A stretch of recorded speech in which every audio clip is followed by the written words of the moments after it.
Hari ini kita akan bahas salah satu emiten yang kalian mungkin udah nggak asing lagi, yaitu Unilever.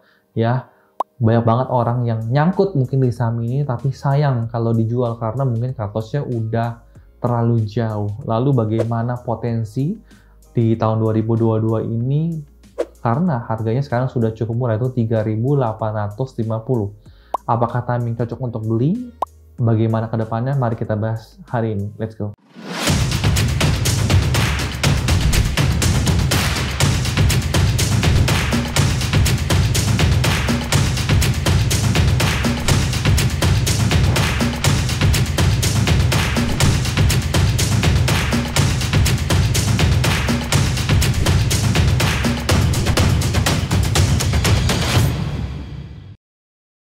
Halo, salam kenal, nama saya Yusuf Arifin Yusuf. Bagi kalian yang baru pertama kali main ke channel ini, di channel ini saya biasa sharing tentang pasar saham, tentang investasi, tentang properti, maupun seputar tentang bisnis.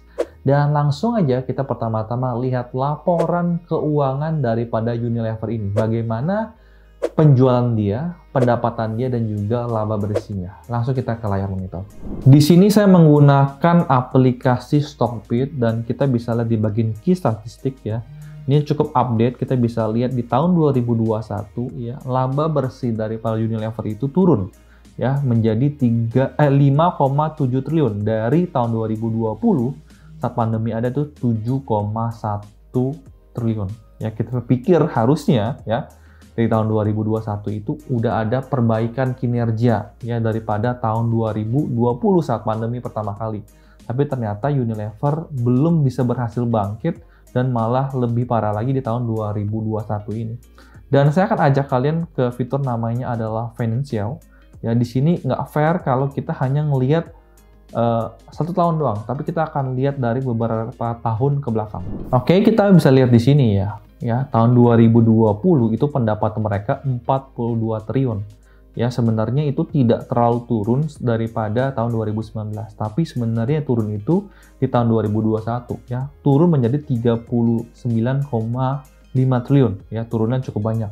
Dan kalau kita ingin lihat pendapatan 39,5 triliun itu ada di ya terendah semenjak tahun 2015. Jadi ini Unilever balik ke sebelum tahun 2016. Jadi cukup mundur ya. Dan kita bisa lihat laba bersihnya ya 5,7 triliun ini itu juga sama ya. Itu terendah semenjak tahun 2015, sama dengan kurang lebih laba bersih di tahun 2014 di 5,7 triliun juga. Jadi bisa dibilang memang harga Unilever ini sudah tergolong mahal ya. Memang dari awal sudah mahal. Dan kalau menurut pendapat saya pribadi, saya tidak melihat akan ada perubahan besar di Unilever. Kenapa? Karena mereka ini udah perusahaan yang mature, yang sudah memang berkembang sudah terlalu besar. Untuk mereka berkembang itu sudah agak sedikit lambat ya. Perbedaan dengan mungkin saham-saham yang market cap-nya kecil, perusahaan masih terlalu besar ya. Sedangkan Unilever ini sudah terlalu strong, brand mereka sudah banyak sekali dan sudah dikenal masyarakat. Jadi mereka kalau mau berkembang double digit itu cukup mengalami kesulitan pastinya. Kalau kita lihat ke rasio keuangan, di sini ada PER-nya 25,51 dan juga PBV-nya udah sangat mahal sekali, 33,99 kali ya. Dan kita bisa lihat harga sekarang sebenarnya ya, harga sekarang itu sebenarnya memang murah sekali ya. 3.850 itu kurang lebih di harga September 2021. Nah, jujur kalau bagi saya satu dari technical analysis udah kurang begitu bagus. Kenapa? Karena sekarang masih di fase downtrend. Dari segi fundamental saya juga belum melihat ada perubahan kinerja. Ya, jadi menurut saya belum akan beli Unilever dulu. Mungkin dia akan turun ke 3.000, ya itu harapan dari yang belum punya. Nah, kalau harapan yang sudah punya tentunya akan menunjuk kinerjanya membaik dulu. Jadi menurut saya apabila kalian yang belum punya dan ingin membeli, menurut saya tunggu dulu. Kalian bisa lihat kuartal pertama 2020, kinerjanya udah membaik belum? Nah, kalau sudah membaik mungkin boleh menyicil. Tapi kalau ternyata malah memburuk, menurut saya ya jangan enter dulu. Karena kita tahu di ISG ini adalah lebih dari 700 emiten yang melantai di bursa. Jadi kenapa kita harus melirik Unilever? Atau masih banyak perusahaan yang growth-nya lebih bagus daripada Unilever ini. Berikut menurut saya ada 4 tipe perusahaan dan kalian bisa mengkategorikan Unilever ini ada di kategori mana. Yang pertama itu adalah yang kinerjanya bagus. ya, tapi harganya dijual murah, ya, atau yang kinerja bagus tapi dijualnya mahal. Oke, atau yang kinerja jelek, ya, tapi harganya mahal. Nah, ada juga ya seperti itu. Atau yang kinerjanya turun, ya, atau jelek juga tapi harganya dikasih murah. Nah, menurut saya ya, saya ambil contoh misalkan kinerja bagus, harganya mahal. Itu adalah saham sudah muncul menurut saya, atau saham Bank BCA. Ya, mereka agak sulit dijual murah. Kenapa? Karena mereka dari tahun ke tahun itu selalu growth.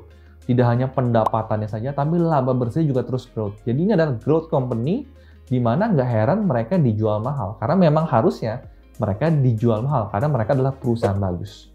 Ya tentunya harusnya kita investasi di perusahaan yang growth-nya bagus, kinerjanya bagus, tapi harganya murah. Atau yang mungkin harganya mahal tapi masih bisa terus mahal lagi, ya.